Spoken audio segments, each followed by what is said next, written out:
you know, what he'd eaten the night before, where he'd gotten that food and all that kind of stuff. And they've done a lot of good forensics on him, and it turned out I think he had a mate also that was with him. They could tell there was another guy who had been with him or something that had also been killed, or had, so they'd obviously been crossing this path in the Alps and ran into some enemies of some kind and had a little fight there with a different tribe or a group that objected to them passing this way. And he, you know, he was wounded and had wandered off from where he had been originally shot, and he fell off into this crevice, clearly, and died there. It was a really interesting story, but the main thing is to look at his paraphernalia and his equipment, and you know, it's preserved like it was yesterday.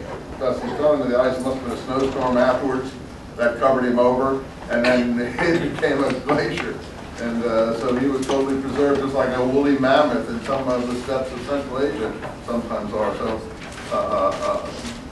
the reason I bring it up is because it just reminds me of these guys out gathering mushrooms a little bit, or whatever they're gathering, that ancient people did this kind of thing.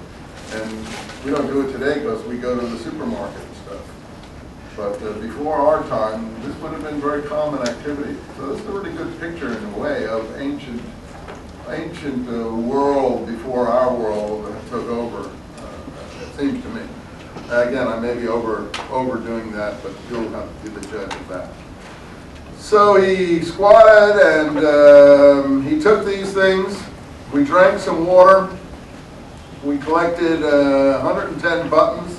When Peter comes in from the fishing, after he dives out of the boat or something like that, if you remember that scene in the Gospels, how many fish does he come in? They're very important to tell you. And there were like 133 or 322 fish in the net or something. And the Gospels are really intent on telling you how many fish Peter dragged in that day in his net. It would, of course, it would have been very difficult to swim in with a net full of all those fish, but it sounds a lot like this sort of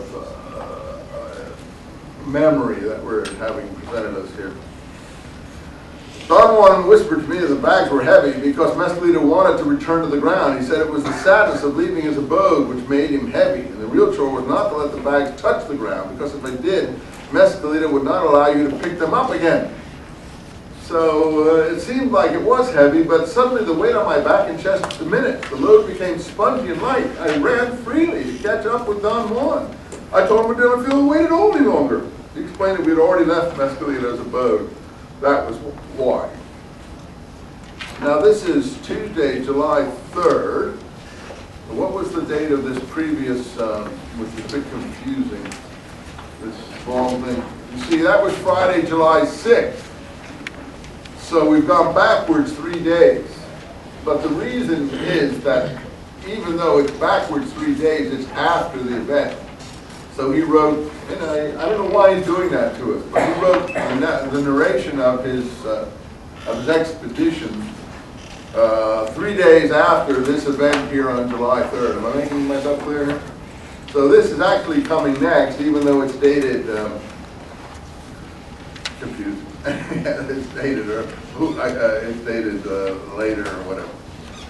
I think Mescalita has accepted you, Don Juan said. Why do you say he had almost accepted you, rather? He has almost accepted me. Because he didn't kill you or harm you. He gave you a good fright, but not a bad one. And if he had not accepted you at all, he would have appeared to you as monstrous and full of wrath. And some people have learned the meaning of horror upon encountering him. If he's terrible, why didn't you tell me before you took me into that field?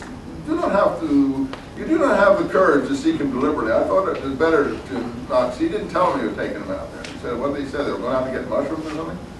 And then at the last minute, when we got him out there, he said, okay, we're going to be gathering Mescalita.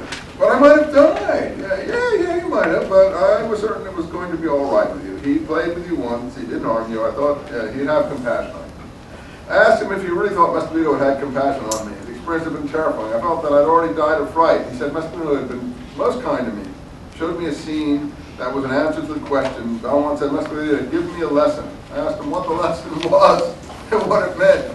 He said it'd be impossible to answer that question because I had been too afraid to know exactly what I asked Mescalita. I remembered falling to my knees and confessing my sins to him as if he were in a Catholic church. Don Juan seemed uninterested in these things. Can you teach me the words of the songs you chanted? No, I can't. These words are my own. The words, the protection protector taught me. Songs are my songs. I can't tell you. Did you see that